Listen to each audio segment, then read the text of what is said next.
കോൺഗ്രസിൻ്റെ ഉന്നത നേതൃത്വം ഇന്ന് മുസ്ലിം ലീഗുമായി ചർച്ചയ്ക്ക് വിളിച്ചിട്ടുണ്ട്. ഇന്ന് വൈകുന്നേരം ചർച്ച നടക്കും. ആ ചർച്ചയുടെ അടിസ്ഥാനത്തിൽ മുന്നണിയിൽ വേണ്ടതും പാർട്ടിയിൽ വേണ്ട കാര്യങ്ങളൊക്കെ പാർട്ടി കൂടി ആലോചിച്ച് തീരുമാനിക്കും. ഈ പ്രധാനമായും മുഖ്യമന്ത്രിയെ ചൊല്ലിക്കൊണ്ടുള്ളൊരു തർക്കം കോൺഗ്രസിനകത്ത് നിൽക്കേണ്ടത് അവരുടെ ആഭ്യന്തര പ്രശ്നമാണെങ്കിൽ പോലും ഘടകകക്ഷികൾ ഏത് പക്ഷത്ത് നിൽക്കും എന്നുള്ളതാണ്. അല്ല, അത് പാർട്ടിക്കുള്ളിൽ പല അഭിപ്രായങ്ങളുണ്ട്. എല്ലാ പാർട്ടികളിലും ഇങ്ങനെ ആളുകളെ തിരഞ്ഞെടുക്കുന്ന കാര്യത്തിൽ അഭിപ്രായ വ്യത്യാസങ്ങൾ എല്ലാ പാർട്ടികളിലും ഉണ്ടാവും. അത് കോൺഗ്രസ് തീരുമാനത്തിലെത്തി ഒരു ഏകകണ്ഠമായ തീരുമാനത്തിലെത്തും എന്നതാണ് ഞങ്ങളുടെ വിശ്വാസം. ഞങ്ങളോട് അതിനെ സംബന്ധിച്ച അഭിപ്രായങ്ങൾ ചോദിച്ചാൽ ആ സമയത്ത് ഞങ്ങൾ അഭിപ്രായം പറയും. ഇന്ന് വൈകുന്നേരത്തെ ചർച്ചയിൽ കോൺഗ്രസിൻ്റെ ഭാഗത്തു നിന്ന് അത്തരമൊരു ഡിമാൻഡ് വന്നു കഴിഞ്ഞാൽ ഞങ്ങൾ അഭിപ്രായം പറയും. League VD. സതീശൻ എന്നുള്ളതിൽ തന്നെയായിരുന്നു നിന്നിരുന്നത്. കഴിഞ്ഞ ഇപ്പോൾ സാദിഖ് അലി ശിഹാബ് തങ്ങളൊക്കെ അങ്ങനെ ഒരു സൂചനയും നൽകിയിരുന്നത്. ആ നിലപാടിൽ തന്നെ ലീഗ് ഉറച്ചു നിൽക്കുന്നുണ്ടോ? ബഹുമാനപ്പെട്ട സാദിഖ് അലി ശിഹാബ് തങ്ങൾ ഒരാളെ പേരും പറഞ്ഞിട്ടില്ല. ഞങ്ങൾ ഇതുവരെ നിർദ്ദേശിച്ചിട്ടുമില്ല.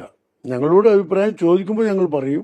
അതിന് വ്യക്തമായ മാനദണ്ഡങ്ങളും കാര്യങ്ങളൊക്കെ ഞങ്ങളെടുത്തുണ്ട്. ഞങ്ങളത് പറയും.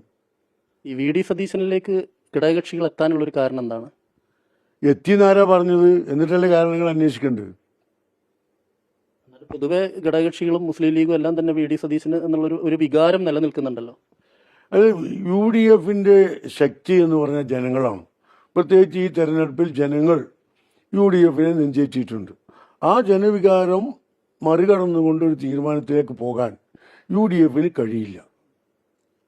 കഴിഞ്ഞാൽ അത് ആത്മഹത്യാപരമായിരിക്കും. അത് പ്രധാനമായും ഈ കോൺഗ്രസ് ആണ് അത് മനസ്സിലാക്കേണ്ടത്, ആ ഒരു ജനവികാരം അല്ലേ?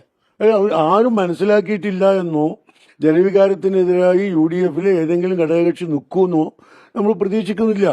ചർച്ചകളിലൂടെ അതൊക്കെ പരിഹരിക്കപ്പെടും, നല്ല തീരുമാനം വരും എന്ന് തന്നെയാണ് ഞങ്ങളുടെ പ്രതീക്ഷ.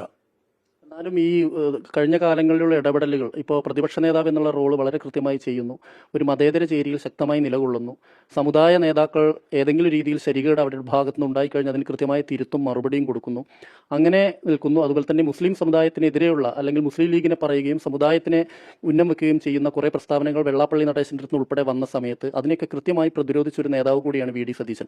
സ്വാഭാവികമായും മുസ്ലിം ലീഗ് വി.ഡി. സതീശൻ്റെ അപ്പുറത്തേക്ക് ഒരു ഓപ്ഷനിലേക്ക് പോകാനുള്ള സാധ്യത കുറവല്ലേ? മുസ്ലിം ലീഗിന് മുമ്പിൽ അങ്ങനെ ചർച്ച വന്നിട്ടില്ല. ഞാൻ പറഞ്ഞല്ലോ, കോൺഗ്രസ് നേതൃത്വം ഞങ്ങളുമായി ഏതൊക്കെ വിഷയങ്ങളാണ് ചർച്ച ചെയ്യുന്നത് എന്ന് അറിഞ്ഞതിന് ശേഷം ഓരോ വിഷയത്തെ സംബന്ധിച്ചുള്ള ലീഗിൻ്റെ അഭിപ്രായം അവരോട് പറയും. അതാണല്ലോ അതിൻ്റെ മര്യാദ.